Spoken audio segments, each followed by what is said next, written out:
ntibyoroshye, ariko kuwizera umwami Imana azabasha gutsinda kandi azabasha kunesha, azabasha ndetse kurwanirirwa n'Uwiteka.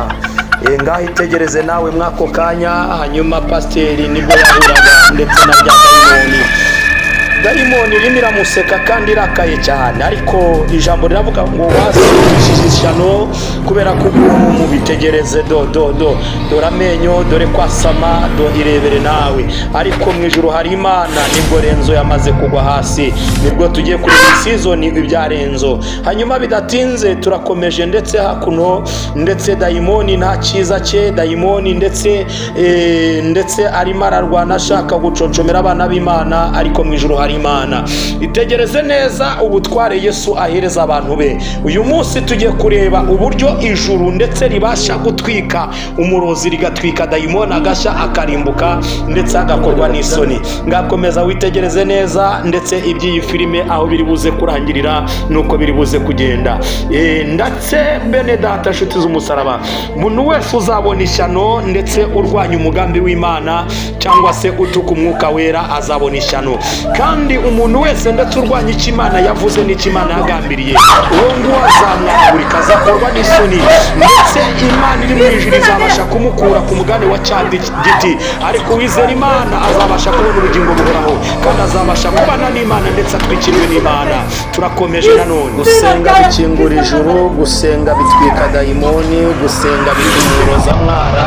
Ijambo ry'Imana n'amaraso ya Yesu abasha gusenya ibihome bya Satani. Turatangiye. Yes, turabasuhuje mwese, tubashimira abakoze subscribe, abakoze share, comment, tubasabiye umugisha, n'abatarayikora ni ukuri namwe ni karibu, ubwo kugira ngo tubane dukomeje kubasabira umugisha mwinshi, kandi tuvuga ngo Yesu Kristo akomeza abane namwe. Abari mu gakiza amahoro y'Imana turabasuhuje, abatari mu gakiza namwe turababwira ngo nimuve kuzimu kuko nta kiza kibayo, musange Yesu Kristo kuko niwe ufite imbaraga. Hanyuma ibihembo bya Satani byo ni urupfu ndetse no guhana nta mahoro ufite. Hanyuma turagarutse muri aka kanya, tugarutse kuwitwa Nyambo nibwo yavuzaga induru, hanyuma tante we arirukanka ajya kumutabara. Abandi nabo yo kubera gusenga ndetse banambaraga bafite ndetse bakomeje ndetse kugira gute bakomeje kugira ubwoba. Hanyuma tugaruka kuri rya dayimoni. Idayimoni riri gushaka ryinjiramo muri aka kanya, ndetse tante wa Nyambo nibwo yari amaze kumubona, atangira gukomesha hagarika imbaraga za Satani, akubita dayimoni, akubita nyabingi, maze Satani acaho. Upfa uvuga izina rya Yesu gusa kandi rikurimo mu mutima, imbaraga z'umwijima zibasha guhunga, imbaraga z'abarozi zibasha guteshwa agaciro. Wibuke cinjiye muri Aisha yarabuze, Aisha babuze aho yarigitiye, pasiteri yeretswe ndetse yerekwa ko cyamwinjiyemo, biraza guherera hehe katurore. Hanyuma bidatinze nibwo ndetse Nyambo yinjiraga arabaza ngo tanti ni biki bimeze bite, batangira kumuganiriza, baramubwira ngo twebwe ati ntitugisohoka kubera imbaraga z'umwijima, ikibi kiri kwinjira mu bantu cyangwa se umwuka mubi uri kuzerera hanze, isi yarashaje, isi igeze ku iherezo, ati twebwe ntitugisohoka, byabaye nka kwa kundi ndetse korona yari yarabaye ndetse habaguma mu rugo, ubu natwe turi muguma mu rugo ndetse twihishe mu gakiza. Bishatse kuvuga ngo mu nzu mu buryo bw'umwuka ni ukuba mu gakiza. Uri mu gakiza nta kibi cyakwinjiramo, ariko utari mu gakiza ikibi kirinjira, mwuka mubi yakwinjira. Hanyuma Nyamba akomeza kwibaza ngo ese nuko bimeze, ati nuko bimeze. Bagenze baramubwira ngo ariko ubundi Nyambo niki cyatumyuza uyu kigumira iyo waruri ko hano ndetse ari ibibazo gusa. Barimo baramubwira ngo twebwe ubundi tugisohoka, dusigaye twibera mu rugo, twebwe abanyantege nkeya dusigaye twibera mu nzu y'Imana gusa ntitugisohoka. Nicyo bishatse gusobanura. Barangije baravuga ngo Aisha we cyaramwinjiye, cyamugezemo. Ubu Aisha yarabuze ubu ngubu, ndetse natwe ubu ngubu twibera ahangaha. Twaramwinginze agume mu rugo, yo ntabwo yigeze aguma mu rugo. Aisha byarangiye abuze. Ese Aisha yaburiye he? Baravuga ngo Aisha gishobora kuba cyaramujyanye ikuzimu, abandi ndetse bakavuga ngo Aisha bashobora kuba nyamara ndetse hari aho ndetse yagize gute, ndetse hari aho cyamujugunye.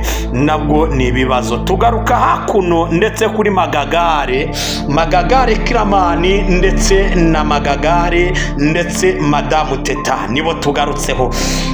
Hanyuma baraje Magagare urabona ko atashye avuye mu rugendo, nyamara twe turabizi urugendo avuyemo n'uwiwe kuzimu, ariko Magagare urabona ko ameze neza. Uwitwa Nzayino atangira kumubaza utugambo. Nzayino we n'utugambo rwe rwose arimo aramubaza utugambo. Teta yarumiwe kuko yabonye umurenzeho. Hanyuma uwitwa Teta ndetse yamukuye ikuzimu. Ese amukuye yute? Ni ukubera ya maraso yanyweye. Amaraso yanyweye ya Devu byatumye abona imbaraga. Hanyuma ndetse Nzayino atangira kumuganiza akubwira ati umva Magagare boss, atumva ati cyo kora birakubereye gutunga abagore babiri kabisa. Hanyuma ikigaragara ko Kiramani ameze nk'umuntu wagira ngo ndetse bya bidayimoni byamuvuyemo. Ese koko byamuvuyemo cyangwa biracyamurimo? Hanyuma ndetse uwitwa Teta aravuga ati ariko Nzayino rwose utugambo twawe ntitujya dushira, uhora mu bugambo nta kindi nuko uhora yererere. Nuko turacyakomeje. Hanyuma ndetse Teta we yarumiwe. Teta byaramucanze. Hanyuma uwitwa ndetse Kiramani Magagare aracyarimo ndetse Nzayino amubwira utugambo twinshi, amubwira ngo uwitwa ndetse Miki ari hangaha kandi nawe ni umugore wawe yicaye muri salo. Uwitwa Kiramani we yumiwe byamucanze, urabona ko ahagaze nka Magagare, urabona ko banza ndetse imyuka mibi yamuvuyemo birashoboka. Dore dayimoni uko areba, dayimoni w'abareba gusa do witegereze neza, nibyo bya dayimoni we abareba gusa, nta kindi gusa nuko abakanura. Hanyuma wibuke yatinye Miki hari imbaraga zimurimo zidasanzwe, yaramutinye cyane. Kandi nanone wibuke Nzayino na Miki bari barimo basenga bahamagara imbaraga z'Imana, bamaze iminsi baca igicaniro ndetse muri urugo rwa Magagare Kiramani ndetse na Magagare ndetse Teta bamaze iminsi baca igicaniro. Hanyuma ndetse Nzayino yakomeje kumubwira ati arimo rwose, ati duhe ifunguzo kingura hari, ati hoya, ati se mwaciye hirya mugahita muhingukaho. Undi ati ntabwo bishoboka rwose, ati none se boss ubundi mwabaga hehe? Ati twebwe ati twabaga muri hoteli. Ati kuki mutanjyanye? Yo Nzayino we rero rwose wagira ngo wagira ngo rwose aho bihiye ni hajya. Hanyuma ndetse baramusetse cyane. Bidatinze yagiye gushaka ifunguzo muri ako kanya. Hanyuma mu gushaka ifunguzo yaraje arakingura, ndetse amaze gukingura atanga karibu uwitwa Magagare. Uramubona Magagare Kiramani, uramubona ndetse n'umugore we ndetse Teta cyangwa se dayimoni Teta, urababona uko bameze, urabona uko bahagaze. Magagare uramubona rwose uko bihagaze ukameze. Mbese Magagare Kiramani ameze nkaho hari ibintu atari kwibuka, kubera ko ibintu ndetse Teta ari kumubwira ndetse Magagare hari ibyo wumva hari n'ibyo atari kumva. Ese biraza guherera he? Biraza kurangira gute? Katurore aho bihera. Magagare yarumiwe, nibwo binjiraga ndetse mu nzu. Hanyuma mu kwinjira mu nzu witwa ndetse uwitwa Nzayino abanza avuga ati muretse tubanze tujye inama, reka tubanze tujye inama njye namwe. Inama turi bujye rero, ati umwumve, ati njye mumfate nk'umuntu mukuru, atugiye kubagira inama. Umukozi agiye kugira shebuja ndetse n'uwitwa ndetse Teta inama. Ese biraza guherera hehe? Katurore. Bidatinze atangiye kubabwira utugambo, ababwira ati rero, ati twabigenza gute? Nuko atangira kubabwira utugambo twinshi tugiye dusobekeranye. Aravuga nuko biraza guherera hehe? Katurore. Hanyuma bidatinze twarakomeje ndetse binjira mu nzu, ndetse wibuke ndetse Miki araryamye. Mu kwinjira mu nzu tugarukira hakuno, ndetse bamaze kwinjira mu nzu. Hanyuma mu kwinjira mu nzu Nzayino nibwo ndetse uwitwa ndetse Nzayino nibwo yakoze kuri Teta. Teta arashya, wibuke Teta ni dayimoni. Hanyuma mu gushya umugabo aramubaza ngo ubaye iki, bigenze gute? Ndaramusubiza ngo ni umusonga. Nyamara Kiramani ashobora kuba nyamara ndetse imbaraga za shitani ntazimurimo. Hanyuma kimara kuvuga ngo ni umusonga, muri ako kanya witwa Nzayino byaramucanze avuga ati ariko ibintu bahano ni ibiki ibintu babi bahano ubundi ni ibiki, mabuja abaye iki? Ndagira ngo ukurikire unarebe uko bimeze. tugaruka kuri Renzo yahuye na pasiteri yatangiye kumuganiriza urugendo rw'agakiza. Renzo nakamubwira ngo nibyo ndarukomeje urugendo rw'agakiza. Pasiteri akamubwira ati kubera icyo uri kugenda ndetse mu nzira ntabwo uzi ibibazo biri hanze ahangaha, wakihishe mu nzu y'Imana, wagumye mu rusengero ugasenga Imana. Wibuke nubwo bari kuvuga ngo ni mu nzu, bagume mu nzu, bishatse gusobanura mu nzu bari kuvuga ni mu gakiza, kubera ko ikibi kiri hanze ahangaha kirimo kirashaka abo giconcomera, kirimo kirashaka umuntu kinjiramo kikamuturamo, mbese akaba umugirwa wa nyabingi. Renzo mwana w'Imana, havuda utarimbuka, hungira mu gakiza. Renzo yakomeje kumva, akomeza kubwira pasiteri ati ndabyumva cyane, ariko se pasiteri ninguma mu nzu cyangwa se nkaguma mu gusenga gusa, ese nzarya gute? Kubona nta n'akazi nkigira, kubona byakomeye, ese ugira ngo ubuzima nzabushobora ko nigeze niriza ubusa? Pasiteri aramubwira ngo Renzo, kwiriza ubusa uzabishobora, uzabasha gusenga bizakunda, uziriza ukora amasengesho y'iminsi wiyirize ubusa bizabasha gukunda. Renzo ndakwinginze nshuti y'umwana, nshuti y'Imana, guma mu gakiza. Agakiza niko kazakurokora, mu buntu bw'Imana nibwo buzakuberamo, kubera yuko isi yagushije ishyano, Satani yarinjiye ari kurwanya abana b'Imana, kandi ijambo ry'Imana riravuga ngo gukorera Imana nta gihombo kirimo. Ubikore neza wirebere nawe. Iyo ushaka kurya k'Imana uragaharanira, uca mu buzima ugaca mu ntambara ugasenga, ugakubitwa bakakwanga ugasenga, ukavuga Imana ndetse bakavuga ngo uri umutamitwe, bakagufata nk'utafite agaciro, ariko ugakomeza ukomatana n'Imana. Iyo umuntu yomatanye n'Imana bibasha kugenda neza. Nibyo bari kuganiriza Renzo, bari kumubwira urugendo ndetse rwa Isiraheli, bari kumubwira urugendo rw'agakiza, barimo baramubwira ngo kandi iyo ubanye n'Imana ukagendana n'Imana, Imana ibasha gukora imirimo idasanzwe. Renzo yarabyumvishe, abwira pasiteri ati noneho pasiteri, ubu ndabyumvishe neza, ndakomeye, hanyuma reka tugendane rero mu rugendo. Barakomeje rero mu rugendo, barasenga n'Imana, bakomeza kugendana basenga, bavuga ubutumwa bwiza, babwirana ubuhamya, babwirana ibyururutse imitima, babwirana gukomera kw'Imana. Wibuke Renzo yaravuze ngo pasiteri aho uzagwa nzagwa aho ngaho, ntabwo nzemera ko ikibi kikwica mbere, ni njyewe kizicaho kugira ngo kizakwice. Ndetse Renzo barakomezanyije baragenda, hanyuma mu gukomezanya urugendo ndetse bidatinze barakomezanyije urugendo baragendana. Tugaruka kuno kuri Sorobo uramubona cyane, n'umusore mwiza witwa ndetse Jojo ari kumwe nawe, arimo amuganiriza amubwira ngo nyabuneka, ati byabaye kuri mama byabaye kera, yarakijijwe, yasabye Imana imbabazi. Nyabuneka Sorobo, genda usabe mama imbabazi kandi wongere umufate nk'umubyeyi. Sorobo ndetse nibwo ari kwiyumvira, uramubona ko arimo yiyumvira cyane, ndetse arimo atekereza cyane, ahari birashoboka ko ndetse arimo nawe abitekerezaho. Hanyuma uwitwa ndetse Jojo akamubwira ati kandi wubaha Imana, kuko gukizwa nibyo by'agaciro, kuko na mama yarakishijwe. Ati none se kuki yatambye teta, byagenze gute? Undi aravuga ngo nyamara ati yari yarabivuyemo kera, ahubwo kubera yuko atakoze ibyo Satani yashakaga, nizo ngaruka ndetse arimo muri aka kanya. Ariko aravuga ngo kugira ngo ndetse teta ndetse abashe ndetse ubugingo bworohoye kurokorwa nuko yamwica cyangwa se we agapfa, ese biraza guherera hehe? Biraza kurangira gute? Ndagira ngo ukurikire unarebe aho biri buherere, hanyuma ndetse wongere ndetse wibuke. Tugaruka hakuno rwose, aho tugarutse ndagira ngo ukurikire unarebe. Tugarutse ndetse nanone ndetse kuwitwa ndetse Kiramani, hanyuma niwe tukiriho Kiramani, ndagira ngo ukurikire unarebe ibya Kiramani aho biri buze kurangirira nuko biri buze kugenda. Hanyuma nanone tugaruke kuri Sorobo, aracyakomeje kuganira ndetse na Jojo, bavuga ndetse gukomera kw'Imana cyangwa se bavugana batangana ndetse mu gukomezanya. Sorobo arimo aramubwira ngo umva, atari kubuzi neza ko ntakijya mu kazi kubera ya mafaranga miliyoni 10 zabaye miliyoni 10. Undi aramubwira uwitwa Jojo aramubwira ati nge sigaye mfite ikibazo kandi kitanyoroheye. Ikibazo mfite kitanyoroheye ni ikihe?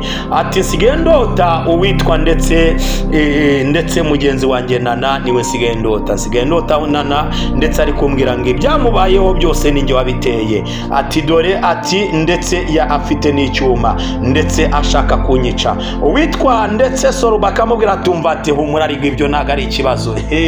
Ndagira ukuri cyuna. Aravuga ati reka ngusobanurire inzozi ari mu musobanuro amusobanuriye ni izihe. Ko Soruba adasenga aramusobanurira izihe nzozi, nibwo yatangiye kumubwira inzozi ari bugire gute uko ziteye. Hari abantu bigira abanyabwenge kubera ko bafite ubwenge bw'isi, bakigira abanyabwenge ngo bagiye gusobanukirwa inzozi, ariko byarangiza ntibikunde. Ndetse yatangiye kumubwira ngo izo nzozi nyine nuko, ndetse izo nzozi icyo zishatse gusobanura ni ukugira ngo ndetse umenye ko ugiye gukira. Siko bimeze, nyamara uwitwa Jojo izi nzozi uko ari kuzitekereza, izi nzozi ni mbi. Hanyuma arimo akomesha uwitwa Jojo avuga ngo iyi roho ya teta ntizatugende, uyu muzimu turamutwika mu izina rya Yesu wa Fabiola, turamutwika.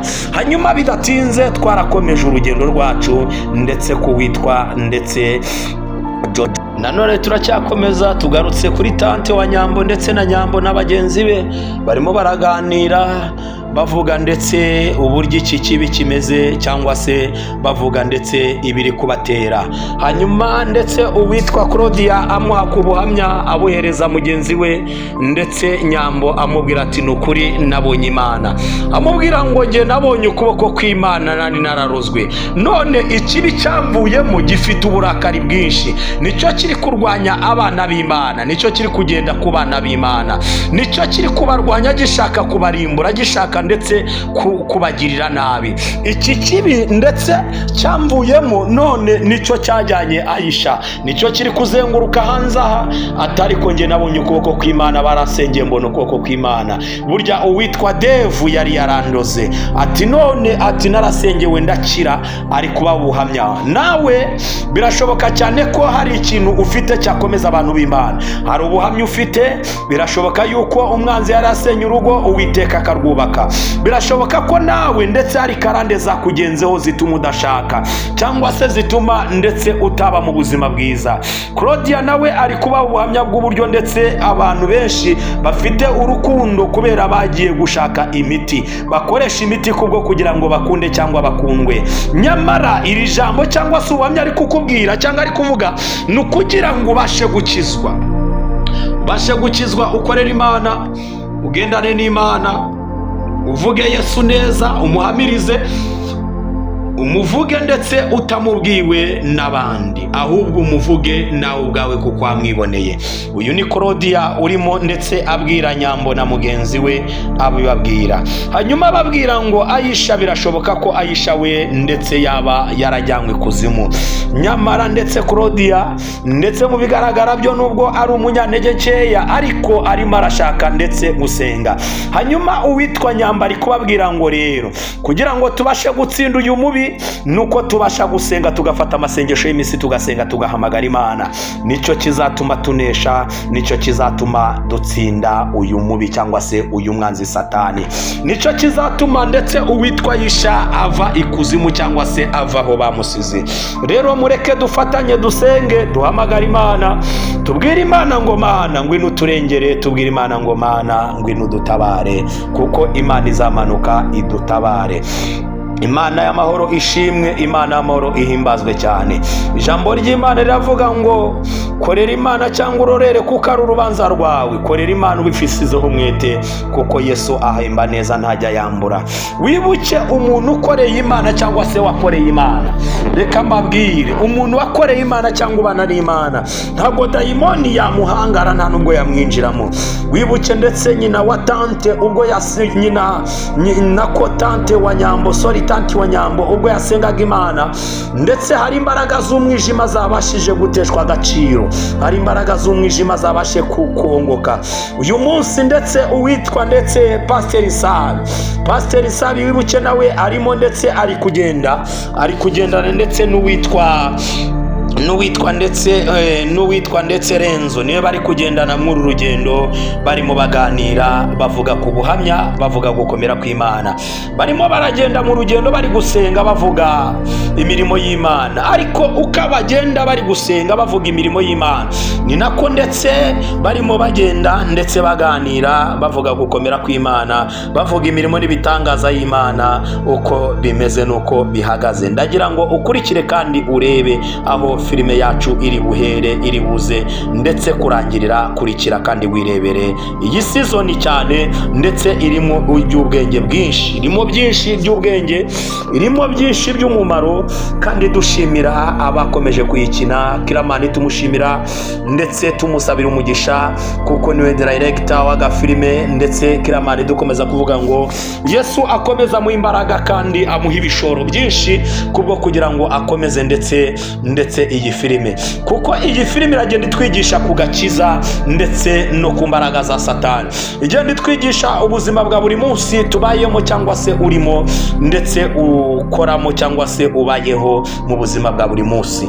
Kanda subscribe, ukoresha kandi comment, wihute cyane ndetse ujye ndetse kuri ntuza ya Kiramani big, hanyuma uyigeho, hanyuma nurangiza ukore subscribe, ukore share kandi ukore na comment, kuko iyi filime ni filime iyigisha ubuzima bwa buri munsi. Rero kugira ngo umenye aho inzira ucamo, umuhanda uri gucamo, nuba ari umuhanda mubi uwuvemo, niba uri mu byaha uve mu byaha, ukizwe ukorera Imana, wihane ukizwe ukorera Imana, kubera ko twamaze kubona ko iyo umuntu akoreye Imana ndetse Imana ihemba neza ntago yambura. Ndagira ngo ukomeze ukurikire kandi urebe iby'iyi filime uko biri buze kurangira nuko biri buze kugenda. Wibuke Jojo afite agahinda gakomeye, yabuze Nana. Ndagira ngo ukurikire unarebe, arimo arabiganiriza Sorbo amubwira nyine inzozi arota. Ndagira ngo ukurikire kandi wirebere, ese bizahirira hehe? Nana azagaruka cyangwa azica Jojo? Kuko Jojo yarose inzozi, nyamara ari igihe umuntu arota inzozi zikaba impamo. Tugaruka kuri Pasiteri ndetse nanone n'uwitwa Renzo, niba tugarutseho cyane. Hanyuma mu kugenda kwabo kumbi irebere nawe imbere yabo bakubitanye na rya dayimoni. Idayimoni dore rirahagaze, ntago ritinya.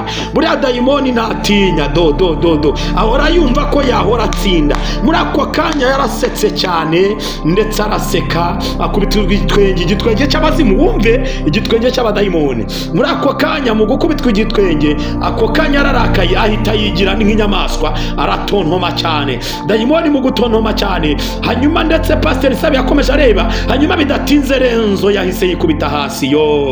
Ese biragenda gute? Biraza kurangira gute? Renzo aguye hasi, ese arapfuye? Ndagira ngo ukurikire unarebe, biraza guherera he? Kurikira kandi wirebere iby'iyi filime aho biri buze kurangirira, kandi ndetse mwakoze kuza murabeho, ndetse turaza gukomezanya n'ubutaha ndetse kuri season zikurikira. Tubashimira, tubasabira umugisha. Imana ikomeze ibane namwe kandi shalom, bye bye, turi kumwe, shalom.